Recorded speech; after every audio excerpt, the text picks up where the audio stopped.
এই মুহূর্তের সবথেকে গুরুত্বপূর্ণ খবর, রাতের অন্ধকারেই ফের হামলা শুরু পাকিস্তানের।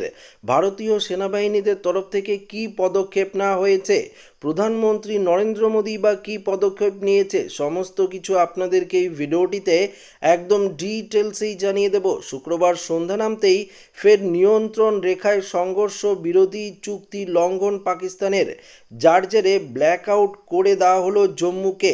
বাজতে শুরু করেছে সাইরেন। ইতিমধ্যেই পাকিস্তানি ড্রোন হামলা প্রতিহত করেছে ভারতের এয়ার ডিফেন্স সিস্টেম। সীমান্তবর্তী একাধিক রাজ্যে জারি হয়েছে রেড অ্যালার্ট। একাধিক বিস্ফোরণের শব্দ জম্মু জুড়ে, বারামুলাতেও ব্ল্যাক আউট করা হয়েছে।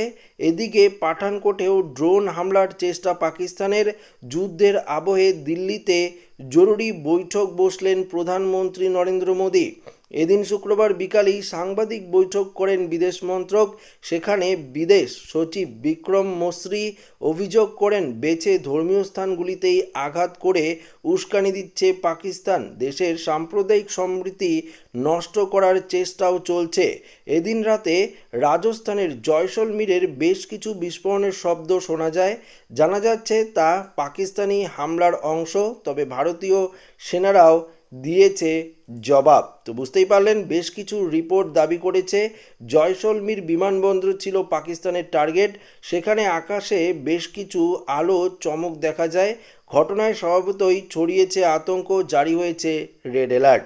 তো বন্ধুরা, বুঝতেই পারলেন, পাকিস্তান একদিকে যখন আক্রমণ করছে বিভিন্ন পন্থা অবলম্বন করে, অন্যদিকে আমাদের ভারতীয় যারা সেনাবাহিনী রয়েছে তারা কিন্তু জবাব দিচ্ছে সঙ্গে সঙ্গেই।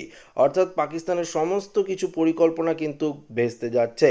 তো আশা করি ভিডিওটি প্রত্যেকের ভালো লেগেছে। ভিডিওটি ভালো লাগলে লাইক করবেন, ওদের সাথে শেয়ার করবেন, নতুন হয়ে থাকলে চ্যানেলটিকে সাবস্ক্রাইব করে নেবেন। ধন্যবাদ।